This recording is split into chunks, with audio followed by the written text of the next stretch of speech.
예, 오늘 말씀 제목은 내가 누구이기에 라는 제목으로 함께 은혜를 나누도록 하겠습니다. 스티븐 코비가 쓴 작품 중에 아주 명작이 있죠. 성공하는 사람들의 7가지 습관이라는 저서가 있습니다. 예, 성공학 또 뭐 이런 쪽에서 아주 베스트셀러로 정평이 나 있는 그런 작품입니다. 그 7가지, 그러니까 성공하는 사람들의 7가지 습관 중에서 첫 번째가 뭐냐면 주체성을 확립하랍니다. 주체성을 확립하라. 그러니까 이게 무슨 말이냐면 다른 말로 하면 정체성을 확고히 해라.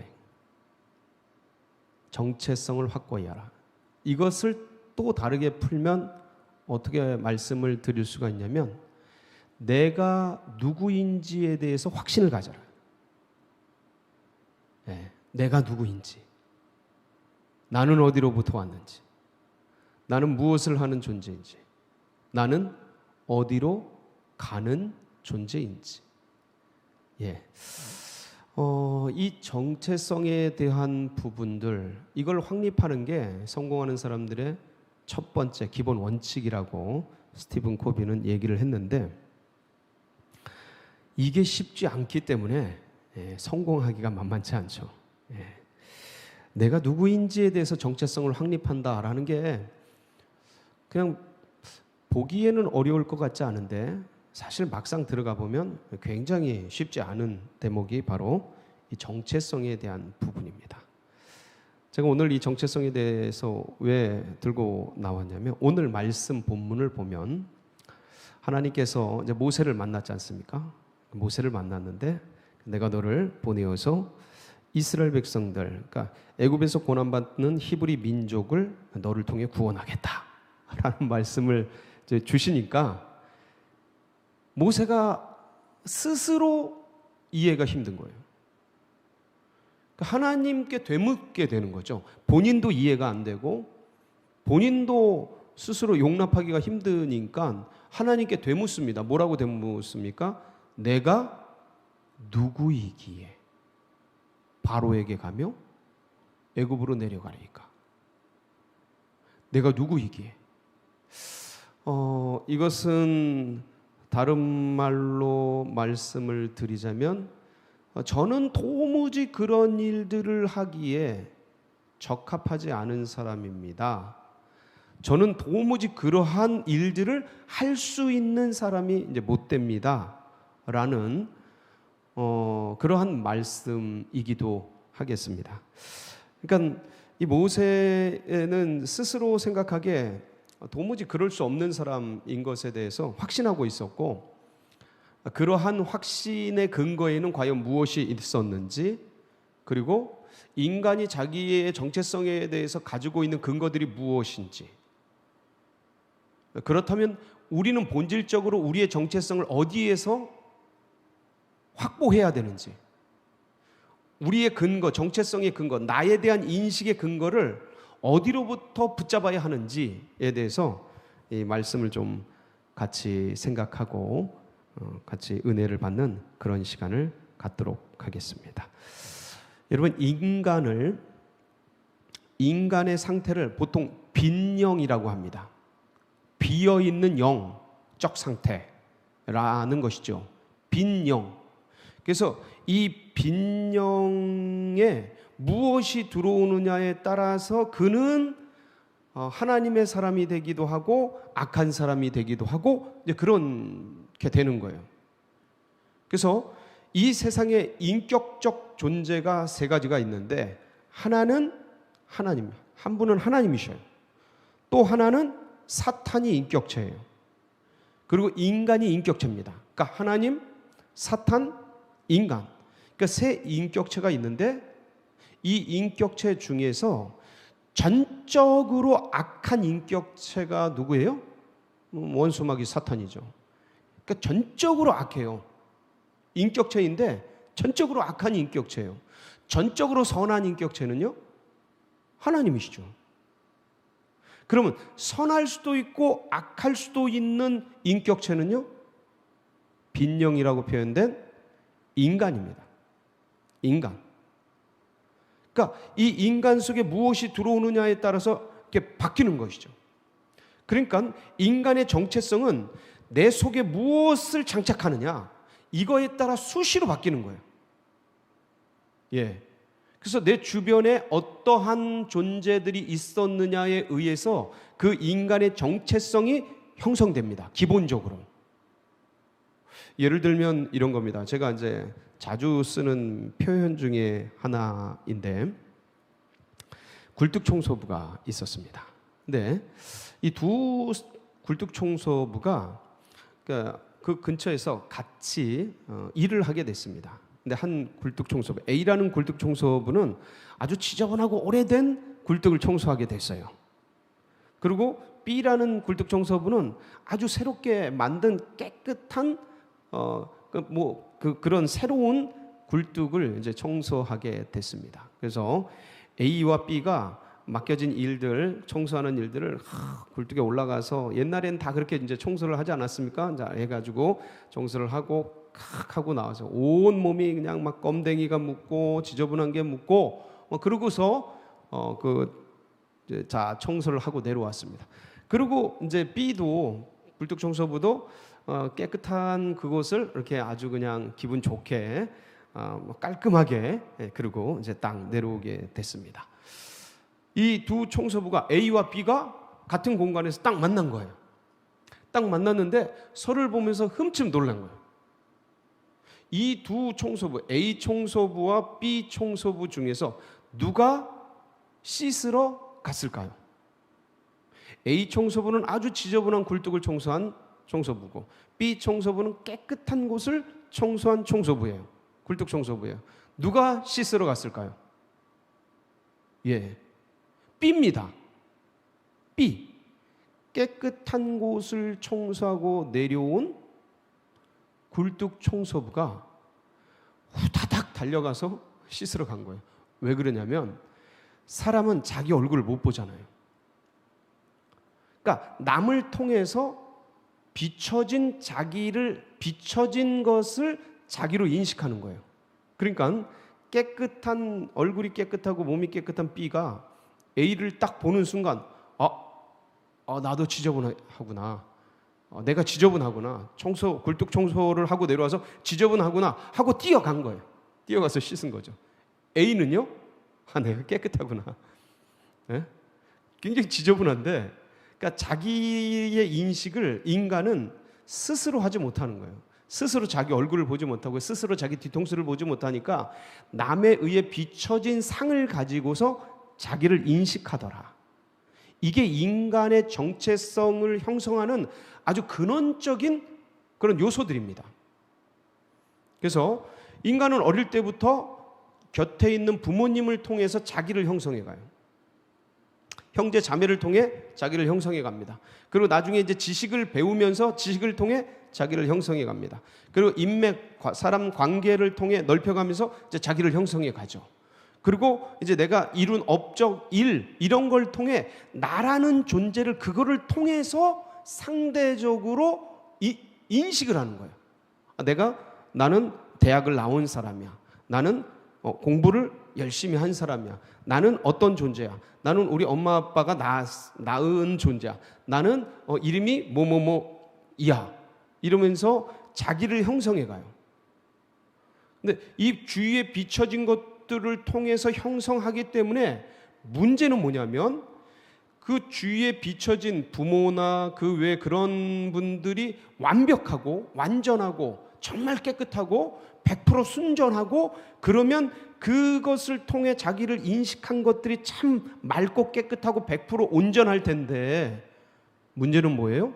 주변에 있는 것들이 변해가고 100% 완전한 것이 없더라는 것이죠. 그러니까 아픔과 상처와 고통과 그런 여러 가지들을 겪으면서 그것이 뒤범벅이 된 그런 자아상을 갖게 되는 거예요. 내면의 어떤 아픔과 트라우마와 고통과 문제와 상처와 쓴뿌리들을 가득 지닌 채 이제 그것을 통해 나를 인식하게 되는, 어떤 면에서 난 쓸데없는 사람이야. 어떤 면에서는 나는 가치가 없는 사람이야. 뭐 이런 것들을 인식하고, 그리고 그것이 나의 어떤 밑바닥에, 겉에서는 그렇게 안 보이겠지만 내가 생각하는 나의 인식을 그렇게 할 수 있다라는 것이죠.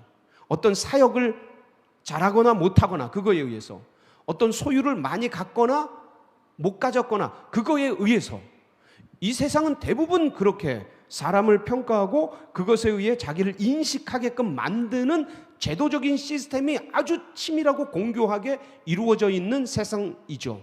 그런 사회이죠. 기본적으로 소유의 다소에 의해서 인식이 잘 사는 사람, 못 사는 사람, 좋은 사람, 나쁜 사람, 내지는 괜찮은 사람, 아닌 사람, 배우고 안 배우고, 그러니까 그 소유의 다소, 뭐 이런 것들을 통해서 사람들이 그렇게 형성이 되어지고 있다라는 것이죠. 그리고 그것들이 자연스럽게 이 사회 속에서 자신의 정체성을 인식하는 그런 근거의 요소들로 쓰이게 되더라. 근데 오늘 본문을 보면 전혀 다른 정체성의 근거가 나와요.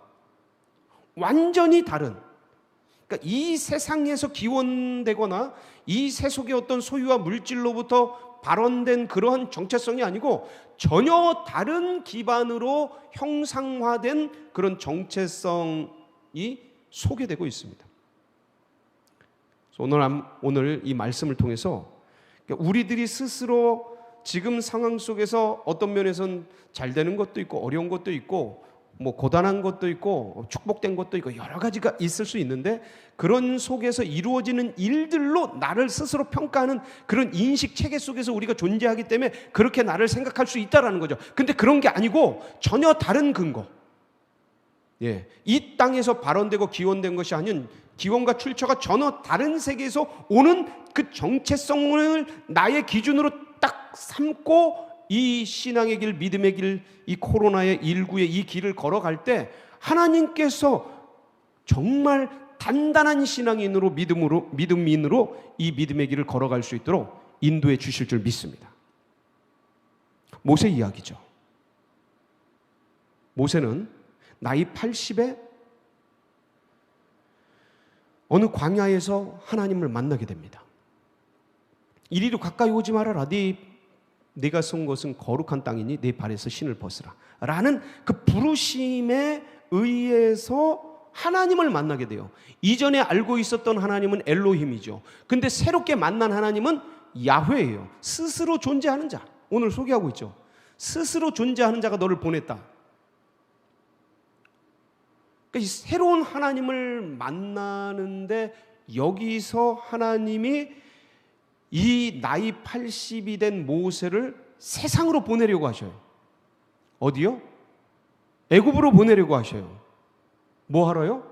애굽에서 고난받고 있는 히브리 민족을 구원하려는 구원자로, 영웅으로, 독립투사로 보내려고 하는 것이죠. 자, 그런데 여기서 중요한 어떤 관점의 차이가 나옵니다. 하나님은 보내려고 하는 거예요. 그런데 모세는 스스로 생각합니다. 내 나이 80이다. 그러니까 세상적인 나이로 보면 저도 그렇습니다. 저도 나이 80은 무슨 일을 할 수 있을까? 저도 똑같아요. 생각을 해보면 제가 이런 묵상을 했다고 해서 달리 해석할 수 있느냐? 그렇지 않아요. 저도 똑같은 사람이라는 거죠. 분명히 모세같이 생각했을 거다. 저 할 수 없습니다. 제가 누군데요? 저는 아무것도 아닌데요. 그렇게 생각했을 거다.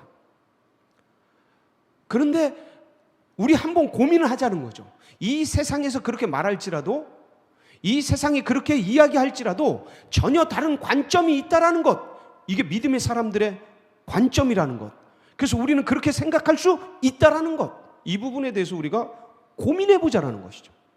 나이가 80이고 어쩌면 이 코로나 상황 속에서 아무것도 할 수 없고, 어떤 면에서는 이젠 부도가 이 겨울을 진짜 어떻게 날지, 내일 살아있을지, 이 기업이 살아있을지, 가게가 유지가 될지, 내 가정이 지금 존속이 될지, 내 생명이 계속될지, 암울하고 불안하고 이런 상황 속에서 과연 이걸 내가 해낼 수 있을까?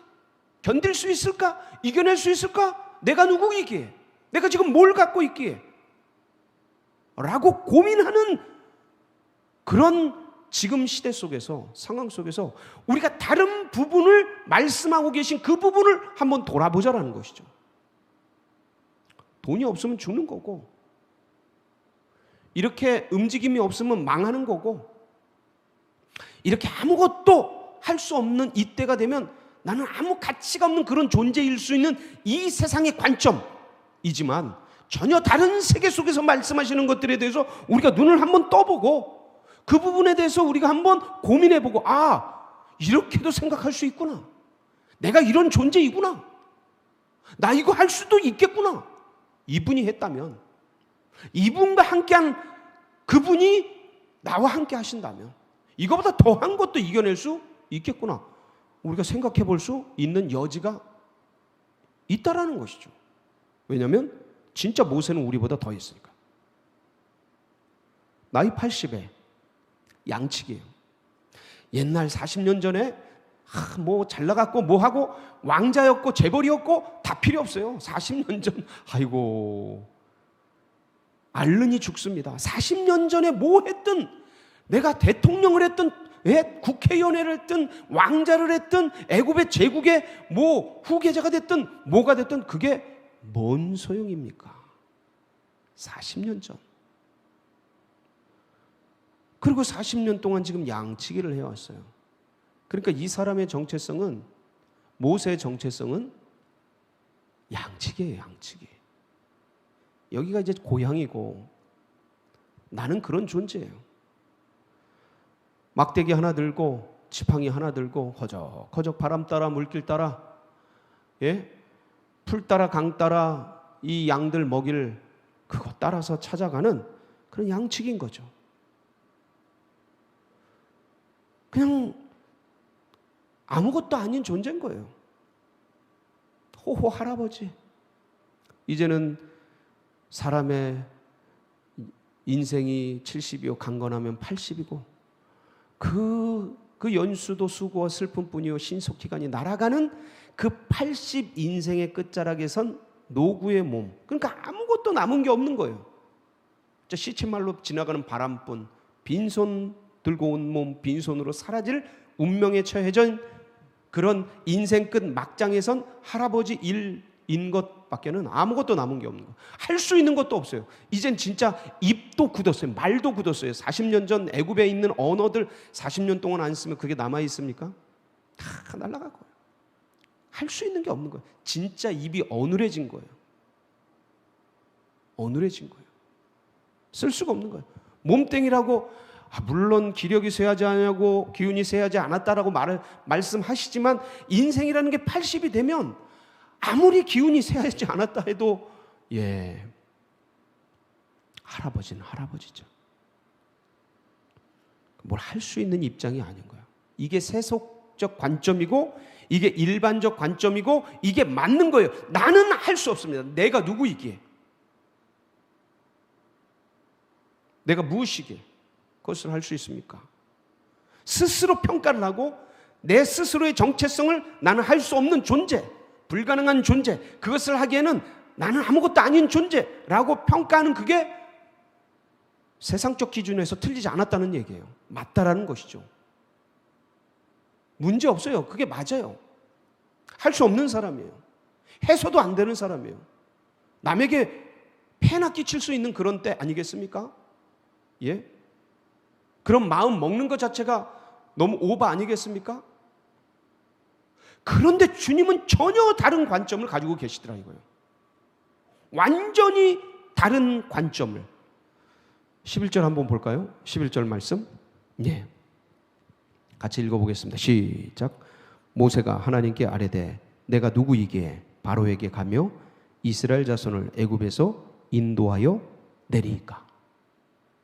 저는 이게 정당한 말씀이라고 봅니다. 세상적으로, 상식적으로, 이성적으로 정말 모세가 가지고 있는 사고와 생각과 인식이 저는 정확하다고 봐요. 근데 그건 인간의 생각이라는 거예요. 그건 나의 생각이라는 거예요. 그건 모세의 생각이라는 거예요. 그건 상식의 생각이라는 거예요. 그건 이성적 생각이라는 거예요. 또 다른 세계의 사고가 있어요. 12절에 주님이 뭐라고 말씀하셔요? 한번 볼게요. 시작. 하나님이 이르시되 내가 반드시 너와 함께 있으리라. 네가 그 백성을 애굽에서 인도하여 낸 후에 너희가 이 산에서 하나님을 섬기리니 이것이 내가 너를 보낸 증거니라. 뭐라고요? 네가 그 백성을 애굽에서 인도하여 낸 후에. 그러니까 모세가 히브리 민족을 애굽 제국으로부터 끌고 나온다라는 것을 이미 확신하고 계신 거예요. 누가요? 하나님이. 그러니까 이 하나님께서 모세를 어디로 보내셔요? 10절 말씀 볼까요? 시작. 이제 내가 너를 바로에게 보내어 너에게 내 백성 이스라엘 자손을 애굽에서 인도하여 내게 하리라. 너는 히브리 민족을 구원할 구원자로 내가 애굽으로 파송하겠다. 애굽으로 보내겠다. 너 바로 앞에 서게 될 거라. 그리고 이스라엘 백성들을 인도하여서 애굽에서 끄집어내서 내가 너에게 말한 그 땅으로 데리고 갈 거라는 거예요. 이게 하나님의 시각이에요. 그러니까 우리는 여기서 결정을 해야 돼요. 그러니까 내가 생각하고 내가 이성적으로 상식적으로 세상의 기준으로 보았던 나와 이젠 하나님의 기준을 가지고 나를 보는 것, 이 둘 중에 하나를 우리는 선택해야 돼요. 여러분, 그런데 놀랍게도 하나님께서는 무엇을 쓰시냐? 아무것도 아닌 존재이지만 주님이 쓰시겠다라고 말할 때 드려진 그것을 가지고서 하나님은 기적을 이루시더라 이거예요. 이제 우리의 상식적인 것으로 신앙적인 상식을 가지고 생각해 보세요. 하나님이 인간을 어디서 만드셨죠? 흙으로 만드셨어요. 흙 한 덩이로 인간을 만드시는 거예요. 여러분, 이 우주 전체 만물이 다 어디서 왔죠? 하나님의 말씀에서 왔어요. 그래서 생각을 해보세요. 여러분, 물로 포도주를 만드시는 분이 누구세요? 하나님이세요. 기적과 이적을 만드시는 분이 누구세요? 하나님이세요. 그러니까 이 엄청난 능력을 생각해 보면 하나님이 말씀하시는 게 맞단 말이에요. 하나님이 보시는 관점이 맞단 말이에요. 근데 내가 나를 생각하고 인간의 사람들이 나를 생각하는 그 관점이 통계적으로 우리를 움직이고 끌어가고 있지만, 그런데 이거보다 더 확실히 맞는 것은 하나님의 말씀이라는 거예요. 아멘이십니까? 그럼요. 그러니까 하나님이 나를 어떻게 보고 있느냐가 더 중요하다는 거예요. 내가 나를 보고 사람들이 나를 인식하는 그것보다 하나님이 나를 어떻게 생각하고 계시느냐가 더 확실하다는 거예요. 그게 더 중요하다는 거예요. 그게 더 맞다라는 거죠. 그게 더 진리라는 거예요. 그게 더 능력이라는 거예요. 그게 더 힘이라는 거죠. 그게 더 옳다라는 거예요. 근데 하나님은 어떻게 우리를 사용해 가시냐면, 아무것도 아닌 우리이지만 내 속에 하나님이 쓰시고자 할 때 내어드리는 그 작은 의지, 주님이 그렇게 말씀하셨다면 그것이 맞는다라는, 나는 도무지 나의 발습에 불가능한데, 그런데 주님이 말씀하신 것이 맞으니까 거기에 뭔가를 조금 더 하려고 거기에 손을 내미는 작은 그것을 가지고 하나님이 쓰신다라는 거예요. 오병이어가 다른 게 아니잖아요. 오병이어가 뭐예요? 여러분, 그 애 점심 도시락 아닙니까? 애 한 끼 밥. 엄마가 배고플 때 먹으라고 싸준 한 끼 밥. 보리떡 5개, 물고기 2마리, 그것도 옵사리온이라고 작은 물고기, 멸치보다는 크겠지만, 그 애 점심 한 끼 아닙니까? 아무것도 아닌 거죠. 근데 이게 하나님의 손에 들리니까, 잘 보세요. 안드레가 그것을 가지고, 얘야 그거 우리 주인 주님께 좀 갖다가 드려야 되는데 좀 줄 수 있겠니? 할 때 이 아이가 안 돼요, 저 배고파요, 저 먹을 거예요, 이러고 안 줬으면 무슨 기적이 일어났겠습니까? 근데 그 아이가 이거 주면 자기 굶잖아요. 근데 이걸 드려서 주님이 드신다고 생각하니까, 주님께 드린다고 생각하니까 이 아이도, 그 꼬마도 하나 주님, 우리 예수님께 드리는 거 드려야지 하고 자기 배고픈 것 참아가면서 드린 거 아닙니까? 근데 그게 기적을 일으키는 거예요. 그게 5,000명을 먹이고도 12광질이 남는다고요. 제가 늘 말씀드립니다. 그 12광질을 왜 모으셨을까? 난 그 걔한테 줬다고, 그 아이에게 줬다고 생각하는 사람이에요. 주님은 항상 그렇게 일하시니까. 근데 그 아이가 그 바친 그 작은 것을 가지고 이렇게 위대한 역사를 일으키시잖아요. 사렙다 과부 기억나세요? 엘리야가 엘리야 맞죠? 엘리야가 가가지고 배고파하는 그 한 줌 밀가루하고 그거 땔감 해가지고 그거 먹고 이제 가뭄 속에서 굶주려 죽을 나를 바라보는 그 과부에게, 이 엘리야가 잔인한 얘기를 하자. 잔인한 얘기 한번 볼까요? 예, 열왕기상 17장 10절로 16절인데 한번 13절까지 한번 보겠습니다. 13절까지 시작. 그가 일어나 사르밧으로 가서 성문에 이를 때에 한 과부가 그곳에서 나무 가지를 줍는지라. 이에 불러 이르되 청하건대 그릇에 물을 조금 가져다가 내가 마시게 하라. 그가 가지러 갈 때에 엘리야가 그를 불러 이르되 청하건대 내 손에 떡 한 조각을 내게로 가져오라. 그가 이르되 당신의 하나님 여호와께서 살아계심을 두고 맹세하노니 나는 떡이 없고 다만 통에 가루 한 웅큼과 병에 기름 조금뿐이라. 내가 나뭇가지 둘을 주워다가 나와 내 아들을 위하여 음식을 만들어 먹고 그 후에는 죽으리라. 엘리야가 그에게 이르되 두려워하지 말고 가서 네 말대로 하려니와 먼저 그것으로 나를 위하여 작은 떡 한 개를 만들어 내게로 가져오고 그 후에 너와 내 아들을 위하여 만들라. 자, 보세요. 사렙다 과부가 가뭄 속에서 이제 통에 있는 가루 한 웅큼을 가지고 기름에 조금 발라서 그걸 해서 이제 먹고 아들과 함께 그거 먹고 굶주림 속에서 죽을 날을 기다리는 마지막 그 일들을 하기 위해서 나뭇가지 2개를 줍고 있는데 엘리야가 얘기하는 거예요. 그거 좀 구워서 나한테 먼저 달라. 자, 여기서 보세요. 여기서 사렙다 과부가 이 지점에서 이런 예의도 없고 인격도 없고 상식도 없고 이성도 없는 이런 몰지각한 선지자가 있나? 이런 신앙인이 있나? 이런 자랑무도한 몹쓸 인간이 있나? 하고 그냥 막 욕하고 그냥 막 나무떼기 주운 거를 그냥 갖다 때리고 던지고, 이 사람이 지금 사람을 놀리는 것도 아니고 이거 뭐 하는 짓인가 하고 그냥 막 그럴 수 있습니까? 없습니까? 상식적으로 얼마든지 그럴 수 있어요. 얼마든지. 지금 사람 죽어나가는데 놀리는 것도 아니고 장난치는 것도 아니고, 근데 하나님은 꼭 그렇게 마지막 아무것도 아닌 그걸 요구하신다고요. 이게 사람을 미치게 하는 겁니다. 그걸 요구하셔요. 근데 보세요. 거기서 사렙다 과부가 그렇게 욕하고 패대기 치고 던져버렸으면 무슨 아무런 일도 안 일어났겠죠. 그리고 굶어 죽었겠죠. 그리고 아무 일이 없었더라. 그리고 성경은 쓰여지지도 않았겠고 그 여자는 소개되지도 않았겠죠. 그런데 놀랍게도 이 여자가 그걸 드립니다. 그걸 드려요.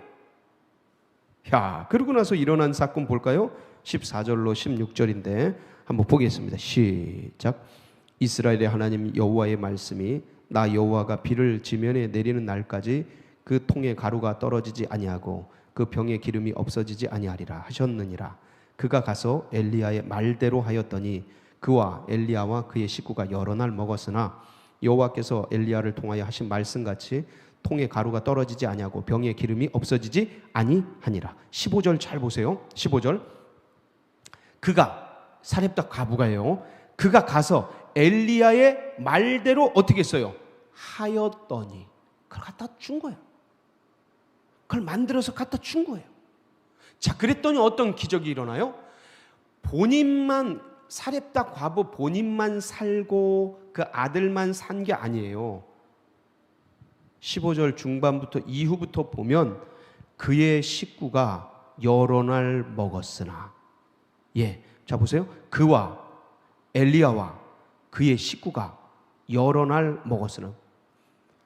그러니까 이게 사렙다 과부와 엘리야와 아들과 그 가족들이 다 먹고 여러 날 먹고 그 위기로부터 살아남은 거예요. 그 대단한 거죠. 둘이 먹고 그냥 먹고 이제 굶어 죽어도 할 말이 없는 그런 상황인데 그걸 드렸더니 이런 기적이 일어나는 거예요. 그러니까 무슨 말씀이냐면 잘 보세요. 이 지금 모세가 자기는 아무것도 할 수 없는데요. 나이 80이에요. 마지막 막장이에요. 인생 끝장이에요. 예? 어떤 경제적인 마지막 그 지점에 도착해 있는 거예요. 도달해 있는 거예요. 인생의 끝자락에 있는 거예요.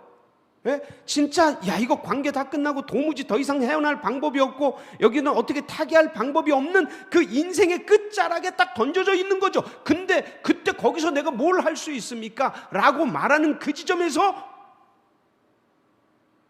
하나님이 부르시는 부르심의 소명에 응답한 겁니다. 그 자기가 가지고 있는 아무것도 아닌 나이 80에 그때 뭐가 있는지 모르겠어요. 저도 그걸 내어드린 거죠. 주님의 말씀대로 따르겠습니다. 그러니까 그걸 내어드리니까 그게 기적이 되는 거예요. 그러니까 이건 다른 말로 뭡니까? 다른 말로 뭐예요? 상식적이고 이성적이고 세상의 관점이 아닌 하나님의 관점, 하나님이 나를 보는 그 관점을 받아들였다는 거예요. 여러분 받아들이세요. 기적이 일어납니다. 살 소망이 일어나요.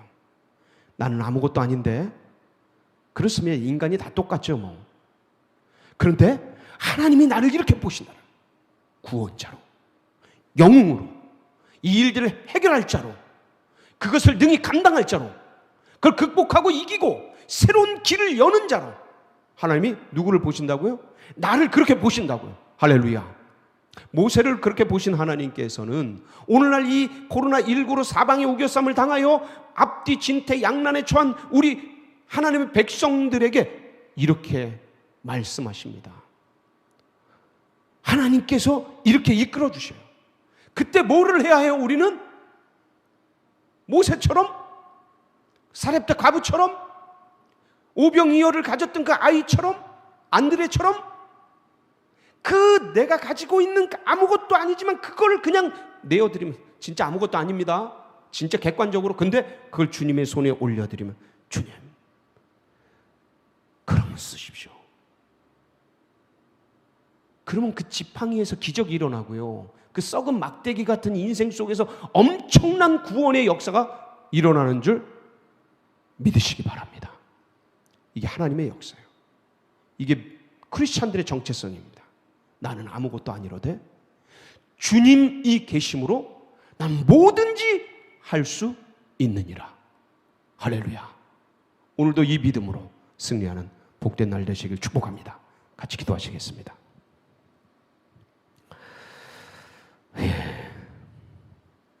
소망이 되는 말씀입니다. 이런 걸 보면서 힘을 얻고 소망을 얻습니다. 내가 누구에게 똑같은데 그런데 하나님께서 계시고 하나님이 우리를 쓰신다니까 거기에 아무것도 아닌 것들 내어드리면 주님이 역사하십니다. 그래서 이런 신앙과 이런 믿음들이 다음 세대에게도 흘러가고 새가족들의 가슴속에 새겨지도록 위해서 기도해 주시고 이 나라 민족과 세계 열방 그 힘의 각 축장으로 변질되고 있는데 하나님 앞으로 돌아와서 하나님의 이런 음성을 듣도록 그래서 이러한 때에 우리 교회가 정말 민족 복음화와 세계 복음화를 위해서 마중물처럼 드려져서 하나님을 기쁘시게 하고 주님의 꿈과 비전을 이뤄드리는 그런 교회 되도록 시원케 해드리도록 위해서 기도해 주시고 수능생들 끝까지 12월까지는 저희가 기도하기로 했습니다. 끝까지 그 은혜로운 좋은 열매 맺도록 기도해 주시고 여러분 각자의 기도 제목 붙들고 주님 내가 누구이기에 그런 하나님이 계시기에 능히 감당할 줄 믿고 우리 주여 한번 부르며 나갑니다. 부르짖습니다. 주여 할렐루야.